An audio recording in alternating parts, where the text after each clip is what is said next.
live FAQ Paye ta carrière. Généralement, le vendredi, je vous ouvre une boîte à questions. Vous pouvez me poser un peu toutes les questions que vous voulez sur votre paye, sur votre carrière professionnelle.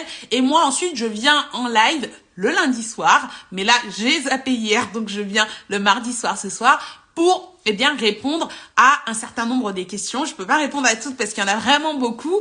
Et je réponds aussi en live aux questions que vous pouvez avoir pour ceux qui n'auraient pas eu de réponse à leurs questions. Donc, n'hésitez pas à utiliser la petite boîte à questions. Donc, c'est le commentaire avec un point d'interrogation si vous avez des questions.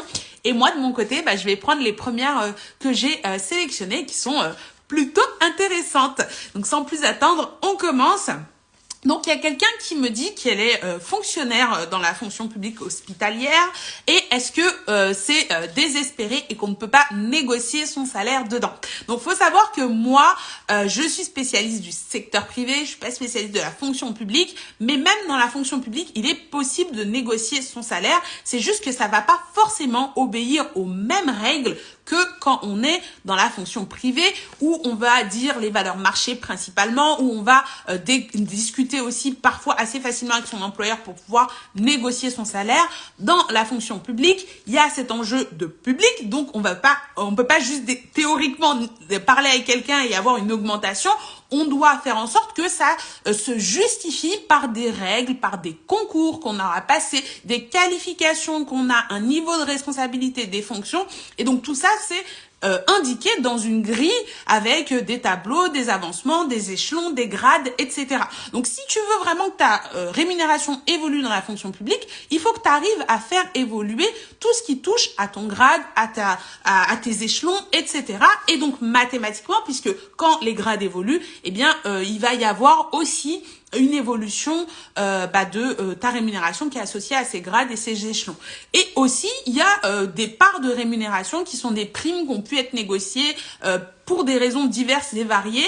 Et ça aussi, ça peut jouer sur la rémunération. Après, je peux pas en dire spécialement plus parce que, comme je disais, je ne suis pas spécialiste de la fonction publique. Mais toujours est-il que la meilleure stratégie, si vous êtes dans la fonction publique, c'est de travailler sur votre profil, votre expérience, votre expertise et vérifier par rapport à la case dans laquelle on vous a mise, est-ce que c'est vraiment cohérent? Est-ce qu'on valorise vraiment tout votre profil ou est-ce qu'on n'a pas laissé des loupés et auquel cas vous avez encore des choses à valoriser pour grimper sur cette grille et faire grimper par automatisme votre salaire.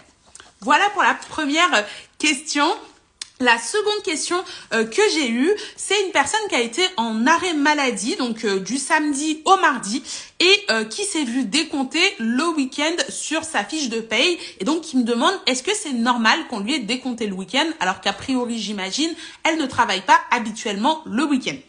Et oui, malheureusement, c'est normal. Pourquoi? Parce que le plus souvent, dans la plupart des entreprises, quand vous allez être en arrêt maladie, vos absences sont décomptées en jours calendaires. En jours calendaires, ça veut dire les jours du calendrier et on compte tous les jours du calendrier et pas uniquement les jours travaillés ou les jours ouvrés qui sont travaillables. Pourquoi? Parce que la sécurité sociale aussi, ils vont être considérés, ils vont aussi vous indemniser sur une base calendaire. Donc même les samedis, même les dimanches, etc. Donc on vous décompte aussi votre salaire là-dessus. En termes de coût, du coup, votre salaire, il va être divisé par le nombre de jours du calendrier et donc pas par le nombre de jours ouvrés seulement. Donc, au final, le taux aussi qui va être décompté va être moins élevé. Donc, vous y retrouvez l'un dans l'autre. Il n'y a pas de perte de salaire à ce niveau-là. Ok, et il y a Clarisse qui réagit et qui explique que certaines catégories A finissent leur carrière en hors catégorie, donc payées plus que la grille classique. Tout à fait, il y a aussi cette possibilité qui existe dans le public. Merci de le souligner, Clarisse. N'hésitez pas à voir aussi ce qui est possible de faire parce qu'il y a plein de petites options. On se rappelle que Madame Hidalgo a eu une enveloppe de 60 000 € pour ses vacances. Elle est aussi dans le public. Donc, je ne crois pas que tout le monde soit très mal payé dans le public. Donc, voilà. Ok, alors vraiment les questions, mettez-les dans la boîte à questions parce que du coup le chat, ça remonte dès qu'il y a des gens qui se connectent, donc ça va être compliqué pour moi de suivre, mais je repasserai après dans le chat pour voir les questions supplémentaires. Deuxième point et troisième question que j'ai eue, c'est une personne qui m'explique elle fait une reconversion professionnelle à l'âge de 40 ans, donc déjà bravo pour cette reconversion professionnelle et elle me demande est-ce que ça signifie que concrètement elle repart de zéro et qu'on oublie en fait toute son expérience qu'elle a pu avoir auparavant ou au contraire, eh bien, est-ce que ça compte aussi? Oui Delphine, le direct est enregistré.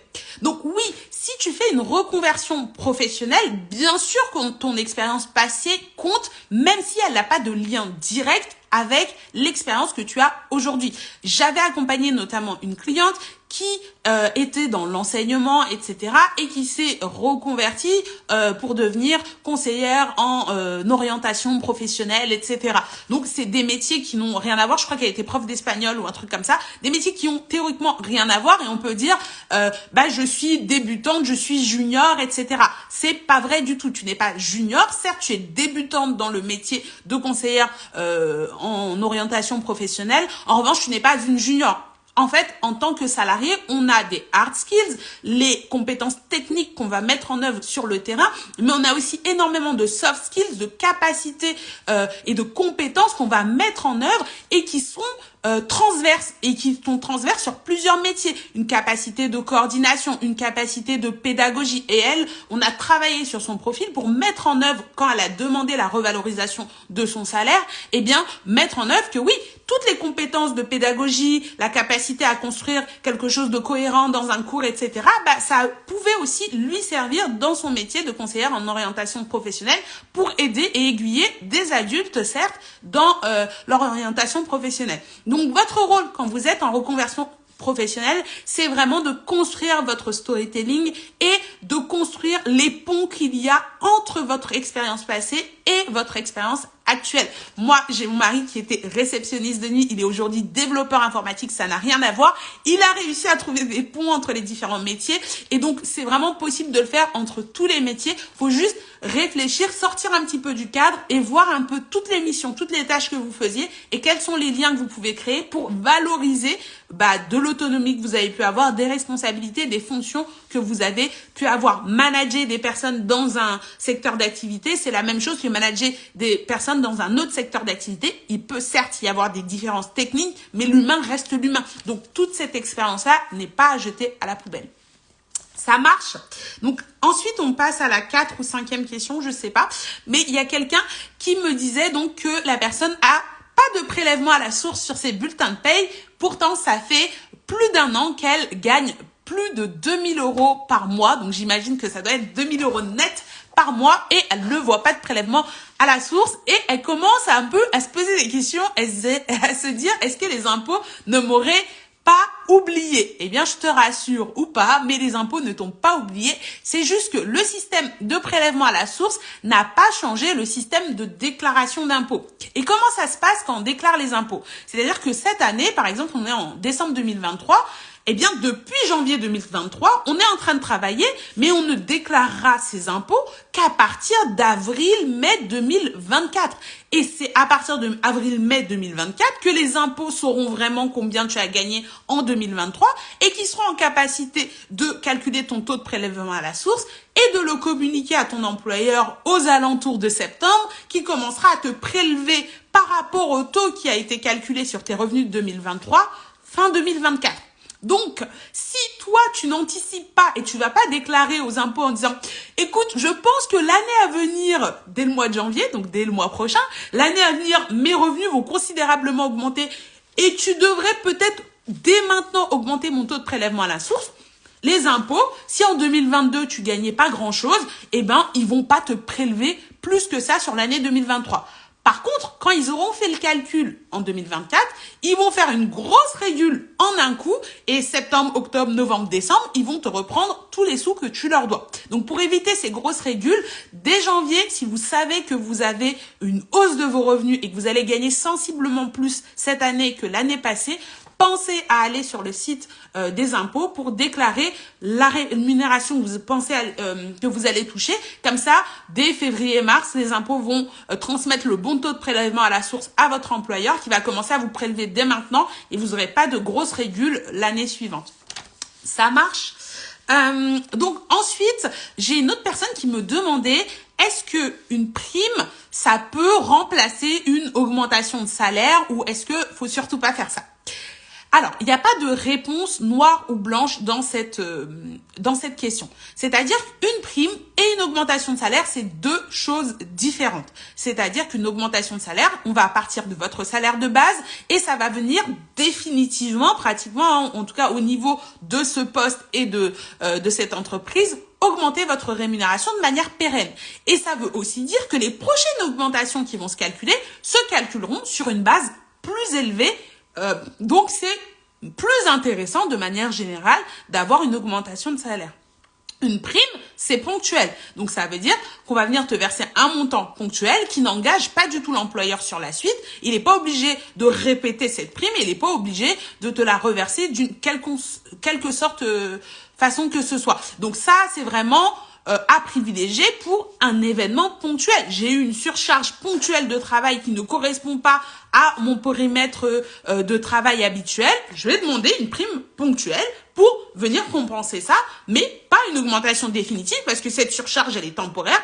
Et après, je vais revenir sur des conditions normales. Donc, c'est deux outils que vous devez utiliser dans vos packages de rémunération, dans vos négociations de salaire, mais ils n'ont pas la même finalité. Et l'un ne se substitue pas à l'autre. Donc, si vous demandez une augmentation et qu'on vous promet une prime, bah non, moi je veux une augmentation. Si on vous donne une prime, c'est peut-être parce que les arguments que vous utilisez pour justifier votre augmentation ne sont pas les plus pertinents. Et du coup, on va vous donner plutôt une prime. Donc, n'hésitez pas à être là demain à 7h parce que j'ai des choses intéressantes pour vous si vous êtes en mode négociation de salaire en ce moment.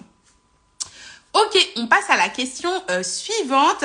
C'est la partie compteur et de congés payés et fiches de paye. Il y a une personne qui me demande, donc c'est normal de pas avoir mon compteur de congés payés sur ma fiche de paye. Est-ce que c'est pas une mention obligatoire?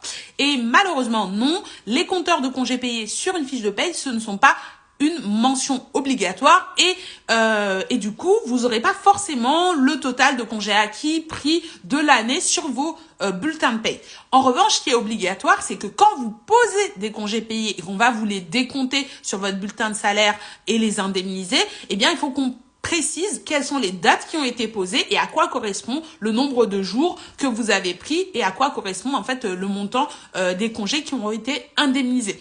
La loi n'impose que ça. Pour en savoir plus sur les mentions obligatoires, n'hésitez pas à aller sur Google, taper mention obligatoire fiche de paye 2023 et vous allez retrouver toutes les mentions qui sont obligatoires. À savoir qu'une mention obligatoire qui n'est pas sur un bulletin, c'est potentiellement une amende pour l'employeur, mais c'est pas spécialement un gain pour le salarié. Donc, si il vous manque une info et que vous en avez besoin, n'hésitez pas à relancer votre employeur pour l'avoir sur votre bulletin. Ça marche. Et enfin, je vais prendre la dernière question qu'il y avait dans les boîtes à questions que j'ai sélectionnées. Et c'est une personne qui me dit qu'elle a une mutuelle avec son employeur. Mais le problème, c'est que cette mutuelle qu'elle a avec son employeur, elle est à la fois prélevée sur le bulletin de paye. Donc, il y a bien une déduction de sa mutuelle. Mais aussi, elle a un prélèvement sur son compte en banque directement au titre de la mutuelle. Et elle se demande, est-ce que c'est normal ou pas ? Ça peut être normal d'avoir ce cas de figure, mais on va le retrouver principalement dans le cas où il y a une partie de la mutuelle auquel tu as le droit qui est facultative et dont l'employeur il n'est pas obligé de participer.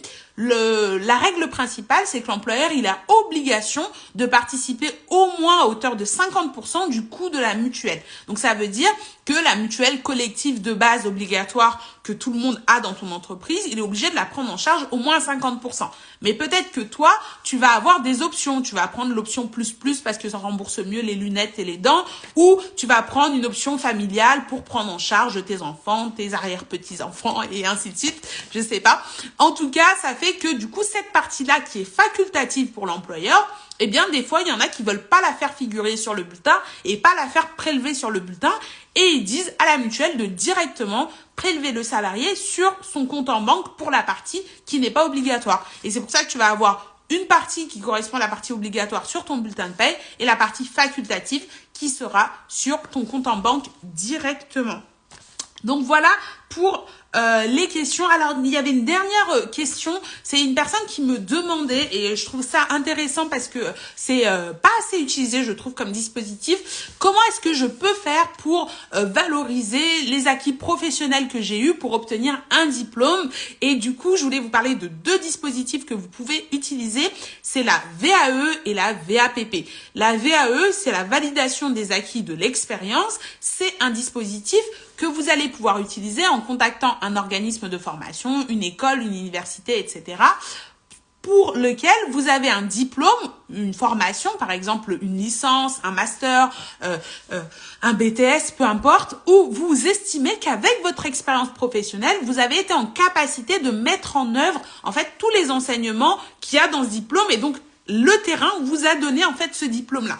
Et si vous avez ça, bah, vous allez remplir un dossier, vous allez passer avec cette école, on va dire, devant une commission qui va juger au regard de ce que vous allez lui décrire de votre expérience professionnelle, si oui ou non, vous avez rempli toutes les conditions pour qu'on vous octroie le diplôme. Et s'ils estiment que votre expérience vous a permis d'acquérir tous les attendus du diplôme, ils vont vous donner le diplôme et c'est comme si vous aviez été sur les bancs de l'école et que vous aviez obtenu ce diplôme-là. Le deuxième dispositif, c'est la VAPP que vous pouvez aussi utiliser. C'est la validation des acquis professionnels et personnels, il me semble. Et la VAPP, c'est un petit peu différent, même si ça marche sur le même principe. Ça veut dire que mon expérience terrain m'a permis d'acquérir suffisamment de connaissances pour intégrer directement un certain niveau d'études directement, sans forcément avoir eu le diplôme qui va juste en dessous. Exemple typique, moi je veux rentrer dans un M1, un Master 1 en RH, mais j'ai juste un BTS. Je n'ai pas de licence en RH et du coup, moi j'aimerais quand même aller directement en M1 parce que je considère que tout ce qu'il y avait à apprendre dans la licence, eh bien, je le connais déjà et j'ai pas envie de me retaper une année de licence avant d'aller directement en M1. Et ben, ce que je peux faire, c'est faire une VAPP. Je vais demander à entrer directement en M1 dans le cadre du dispositif VAPP, ce qui fait que eh bien, ils vont évaluer un petit peu mon parcours professionnel et ils vont me permettre de rentrer en M1 et de passer directement, de suivre les cours et de passer à l'issue de l'année mon diplôme en M1, même si j'ai pas la licence qui est normalement obligatoire pour entrer, parce qu'ils vont considérer que mes acquis professionnels sont suffisants pour que j'ai pas besoin de repasser ou retaper cette année-là. Ok, donc ça c'est des dispositifs si vous avez besoin de reprendre vos études qu'il faut absolument considérer parce que quand on est déjà dans la vie active, on n'a pas forcément le temps de s'arrêter pendant 5 ans pour reprendre toutes ces études et il y a des petits raccourcis qu'on peut utiliser comme ça qui vous permettent de valoriser une vraie expertise que vous avez, des vraies connaissances que vous avez. C'est les connaissances du terrain et il faut pas les sous-estimer, elles ont autant de valeur que les connaissances académiques. Ça marche? Je vois qu'il y a déjà pas mal de questions, donc je vais commencer à les prendre parce que j'ai vu qu'il y avait déjà 6 questions dans la boîte à questions. Alors, il y a Karine qui me dit, est-ce qu'il est possible de négocier son salaire lorsqu'on est appliqué en fonctionnaire d'une grille? J'ai répondu à cette question, Karine. Donc, c'était sur la fonction publique, mais j'ai répondu en tout début de live. Tu l'auras dans le replay. Ok, donc il y a Ayam Madina Grace qui me dit bonsoir, c'est quoi l'exonération au titre des heures sup, comment ça se calcule?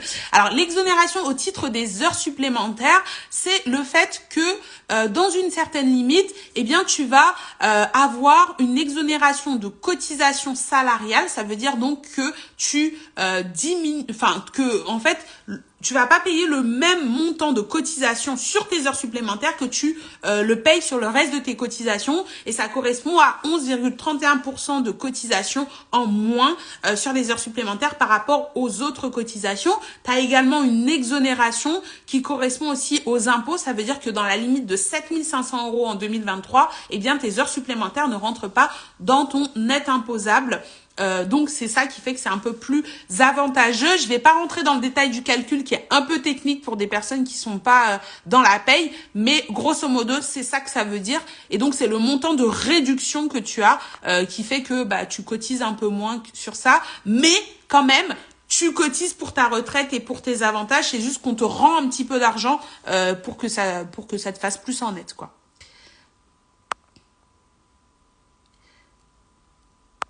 Sarah Agem qui me demande, est-ce qu'on doit négocier une augmentation en net ou en brut? Vous savez sur Check Ta Paye que moi je ne parle qu'en brut et je vous conseille de ne parler que en brut dans le monde du travail. Donc non, jamais de négociation d'augmentation en net, parce que le brut c'est le langage vraiment de la rémunération dans le monde du travail. On ne parle pas en net.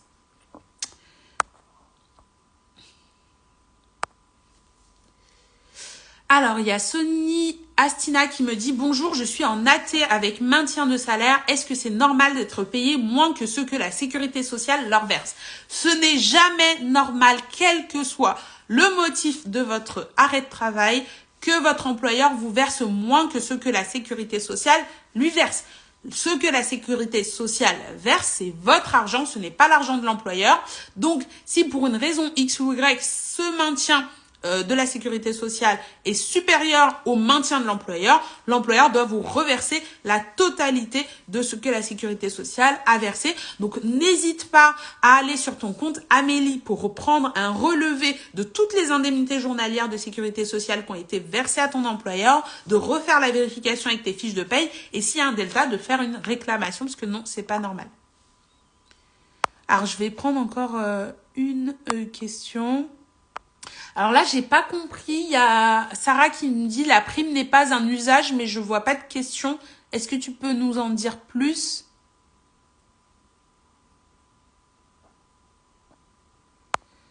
Ayam Madina Grace qui me dit est-ce que demander 3,85 € brut comme augmentation de salaire brutness, est-ce beaucoup?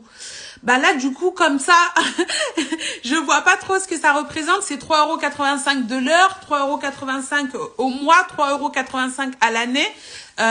Bah ça dépend en fait de la situation et de manière générale, je peux pas te dire si c'est beaucoup ou si c'est pas beaucoup. Ça dépend de la personne, ça dépend du métier, ça dépend du secteur d'activité. En bref, ça dépend de la valeur marché. Et si en fonction de la valeur à laquelle tu es censé prétendre, et ben si tu es aligné déjà, ça peut être beaucoup, ça peut être peu. Donc ça dépend vraiment au cas par cas, je peux pas dire plus.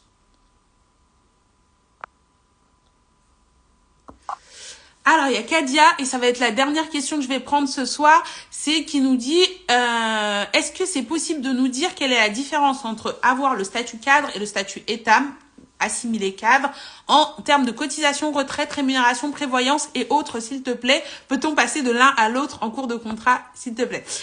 Alors, déjà, c'est une très très longue question, donc je vais pas pouvoir y répondre en détail dessus. Mais ce qu'il faut comprendre, et ça, j'ai fait plusieurs posts là-dessus, donc n'hésitez pas à fouiller dessus, c'est que les statuts catégoriels, au niveau du code du travail, au niveau du légal, il n'y a pas vraiment de distinction énorme dessus. Les distinctions se jouent au niveau de vos conventions collectives. Donc, en fonction d'un secteur d'activité, être étam et être cadre, ça n'aura pas la même signification, ça va pas signifier exactement les mêmes cotisations et ça va pas signifier exactement les mêmes avantages en termes de maintien de salaire, en termes de droit à des primes d'ancienneté, etc. Donc, je peux pas vraiment répondre à cette question parce qu'il y a des conventions collectives où entre l'étam et le cadre, il n'y a aucune différence de cotisation. Et il y a des conventions collectives où il y a énormément de différences entre l'étam et le cadre. Donc ça, il faut que tu regardes dans ta convention collective pour voir quelles sont les différentes cotisations qui sont prévues pour les étams, quelles sont les différentes cotisations particulières qui sont prévues pour les cadres. À savoir qu'au niveau du légal, aujourd'hui, en termes de cotisation cadre, au niveau salarial, il n'y a plus vraiment de différence, à part l'APEC qui représente 0,0 quelque chose de cotisation et éventuellement aussi les CET. Mais ce qui va faire la grosse différence en matière de cotisation et plus particulièrement pour la retraite dont on parle souvent, c'est le niveau de salaire que vous versez. Donc si vous êtes un étam très bien payé, vous allez plus cotiser pour vos retraites et pour vos différents avantages que si vous êtes un cadre très mal payé. Et inversement. Donc, ce qui compte plus maintenant sur l'aspect cotisation, c'est vraiment le niveau de rémunération que vous avez. Par contre, en fonction des conventions collectives, ça peut être complètement faux, ce que je dis. Donc, renseignez bien vous sur votre convention collective parce qu'il peut y avoir des retraites supplémentaires, des cotisations, des prévoyances supplémentaires en fonction des différents statuts. Et le deuxième point que je voulais noter, il y a l'aspect cotisation, mais il y a aussi et surtout l'aspect avantage qui peuvent être liés au statut. Par exemple, on peut avoir dans certaines conventions, un maintien qui est beaucoup plus long pour les cadres ou une indemnité de licenciement qui va être plus intéressante pour les cadres, VS les États, VS encore les ouvriers ou les employés. Donc, vraiment, la seule chose que je peux vous dire, si vous êtes intéressé de savoir est-ce que c'est avantageux ou pas par rapport à mon statut, il faut regarder au niveau de votre convention collective. Ça marche? En tout cas, si c'est des sujets qui vous intéressent, si vous êtes dans une démarche où en ce moment, vous envisagez d'accepter une promotion, de rejoindre une nouvelle entreprise, bref, d'être dans une situation où vous allez être amené à négocier, c'est extrêmement important de développer votre culture par rapport à ces sujets-là. Et donc, moi, dans la formation que je vais bientôt vous mettre à disposition dans le cadre des formations des causeries d'Athéna Academy, je vous apprends non seulement à négocier votre salaire, mais aussi à décrypter une proposition d'embauche. On voit tous ces aspects-là, comment lire dans sa convention collective, comment comprendre et décrypter son contrat de travail pour pas se faire avoir ou pas avoir l'impression d'avoir bien choisi quelque chose et au final on se trompe, et comment comprendre aussi les premières questions que vous pouvez avoir sur vos bulletins de salaire, les éléments auxquels faire attention sur une première fiche de paye pour justement vérifier qu'on n'est pas lésé. Donc n'hésitez pas vraiment à rester à l'affût demain matin sur mes stories Instagram, sur la newsletter pour ceux qui sont abonnés à la newsletter, parce que il va y avoir des offres exceptionnelles et pour le coup, ce sera vraiment un des prix les plus bas auxquels vous pourrez avoir un jour ma formation. Donc, je vous recommande, si vous étiez déjà en train de vous poser la question, d'être à l'affût là-dessus demain. Ça marche? Je vois qu'il y a encore des questions, mais je vais pas pouvoir les prendre. Je regarde juste rapidement ce qu'il y a. Kids, alors je vais la prendre parce que j'avais vu que tu avais posé en plus ta question. Tu me dis, à travail égal, salaire égal, comment se défendre dans un même service avec les mêmes activités? Merci.